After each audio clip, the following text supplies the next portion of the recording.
अस्सलाम वालेकुम everyone, welcome to इकरा की दुनिया। आज मैं आपको लेकर चलती हूँ एक नई जर्नी राष्ट्रपति भवन म्यूज़ियम की ओर। तो चलिए शुरू करते हैं अपना एक्सपीरियंस, अपनी जर्नी आप लोगों के साथ। ये म्यूज़ियम भारत के सबसे प्रमुख राष्ट्रपति के महान घर राष्ट्रपति भवन के अंदर स्थित है। आज इस सफ़र में आपके साथ चलते हैं और देखते हैं राष्ट्रपति भवन म्यूज़ियम के कुछ खास नज़ारे जो हमें इस देश के इतिहास के एक नए पन्नों से मिलाते हैं।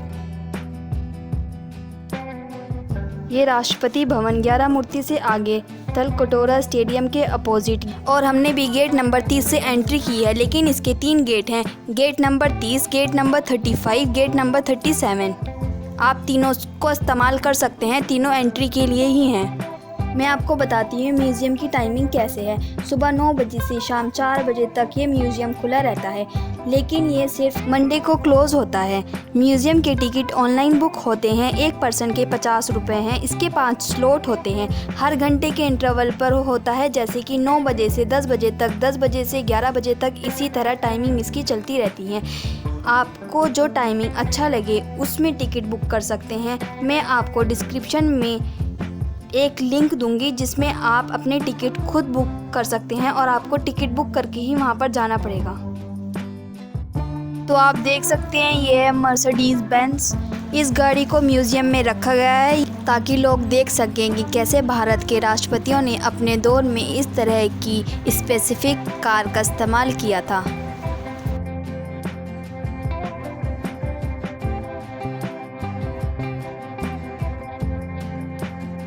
म्यूज़ियम के अंदर एक खास अट्रैक्टिव चीज़ के बारे में बताने जा रही हूँ। ये है लोकगीत। ये गीत राष्ट्रपति भवन के इतिहास और उसके निवासियों की एक अलग दुनिया को दर्शाता है। इस गीत के माध्यम से भारत के विभिन्न जातियों, भाषाओं और संस्कृतियों की एकता और समृद्धि को झलक मिलती है।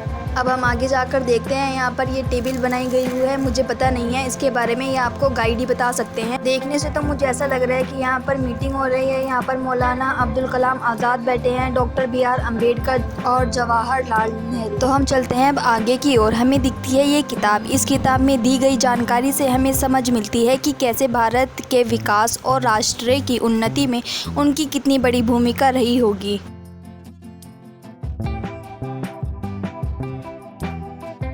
आगे चल के हम आते हैं 11 मूर्तियों की ओर।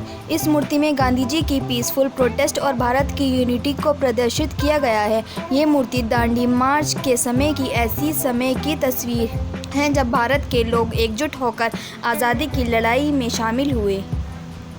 राष्ट्रपति भवन म्यूज़ियम में मैंने एक अनोखी और दिलचस्प अट्रैक्टिव चीज़ और देखी जिसका नाम था hand shadow.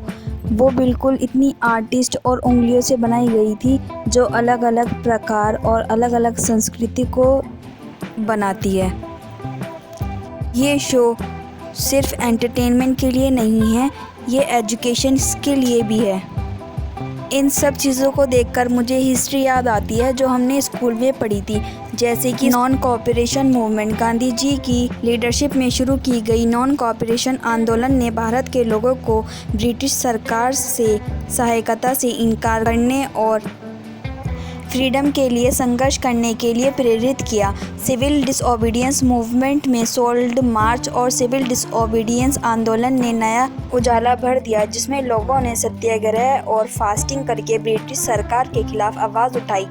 Quit India movement marching forward किया, जिसमें देश के हर कोने से लोगों ने भारत को ब्रिटिश शासन से मुक्ति दिलाने के लिए भारत छोड़ो स्लोगन के साथ देश भर में आंदोलन किया। म्यूज़ियम में मैंने देखा कि स्वदेशी आंदोलन के समय लोग ब्रिटिश के जो कपड़े होते थे उसको ख़त्म करने के लिए एकजुट हुए। ये एक प्रमुख कदम था भारत की आज़ादी की दिशा में।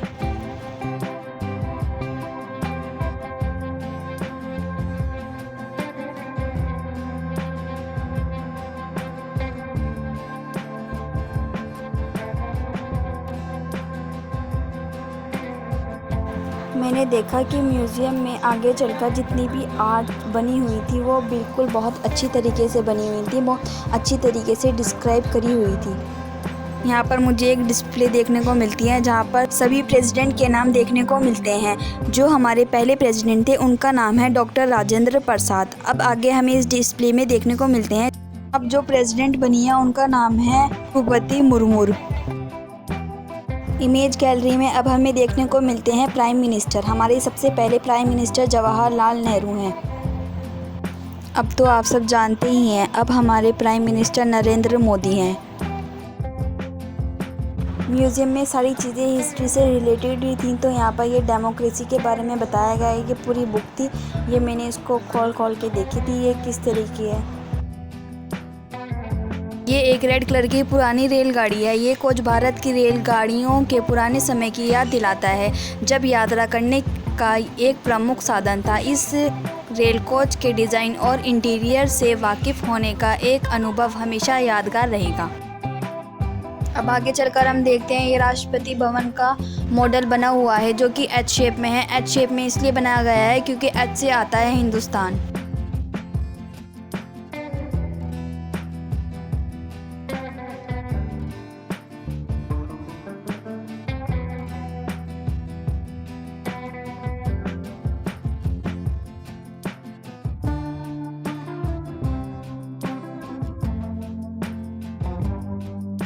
ये जगह स्पेशली डिज़ाइन की गई है ताकि लोग केज में बैठे हुए अपने आप को इमेजिन कर सकें कि वो एक बुग्गी में बैठे हैं। मुझे यहाँ आकर बहुत सी नॉलेज मिली है जो शायद मैंने स्कूल में भी नहीं ली। वो मुझे यहाँ पर एक गाइड मिले थे, उन्होंने गाइड ने मुझे पूरा टूर करवाया है, हर चीज़ बहुत अच्छे से बताई है। लेकिन उन्होंने वीडियो बनाने के लिए मना करा था कि जब मैं आपको टूर कराऊंगी तो आप वीडियो ना बनाई, तो इसलिए हमने वीडियो तब नहीं बनाई थी। हमने उसके बाद में एक और दोबारा टूर करा है, उसके बाद हमने आपके लिए वीडियो बनाई है। और जो चीज़ें मुझे याद हैं मैं आपको बताती जा रही हूँ कि कहाँ पर क्या चीज़ है। तो आप देखिए, ऐसे इंजॉय करें मेरी वीडियो को देखकर।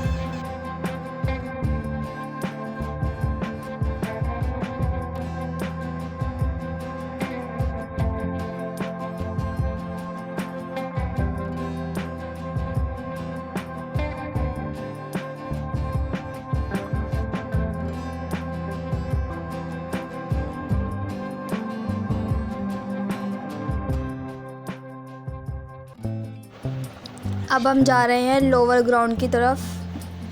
तो सबसे पहले अब हम आगे चलकर देखते हैं, हमें दिखती है प्रीवे लाइट प्रोजेक्शन। यहाँ पर सारे गिफ्ट्स रखे हुए हैं। अब हम आगे की साइड चलकर देखते हैं, कई मॉडल्स रखे हुए होते हैं जो भारत की हिस्ट्री और कल्चर को डिस्प्ले करते हैं। ये मॉडल वेरियस मूवमेंट, ऐतिहासिक घटनाएं और आर्किटेक्चर मार्वल्स को डिस्प्ले करते हैं, जो इसके सुंदर डिज़ाइन और कंस्ट्रक्शन की कहानी बताते हैं। ये मॉडल स्वदेशी movement, Jallianwala Bagh and quit India movement के बारे में बताते हैं।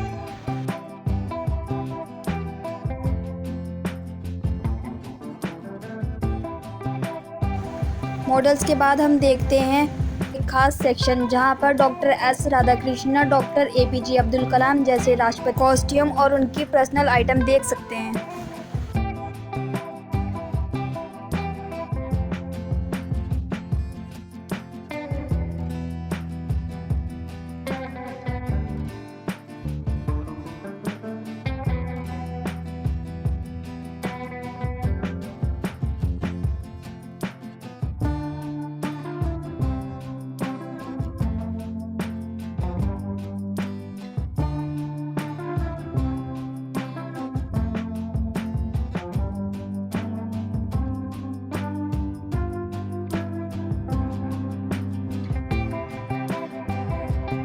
म्यूज़ियम में अलग अलग सेक्शन है। एक सेक्शन है एक अनोखा साउंड एंड लाइट इंस्टॉलेशन, जो पेड़ और नेचर से हमें जोड़ता है। यहाँ पर आप नेचर के बहुत अच्छे साउंड सुनाई देंगे और आपको बहुत अच्छा एक्सपीरियंस लगेगा यहाँ पर, जैसे कि बर्ड्स की आवाज़, हवा की आवाज़, ऐसी चीज़ें आपको सुनाई देंगी जहाँ पर आप अपना पाँव रखेंगे।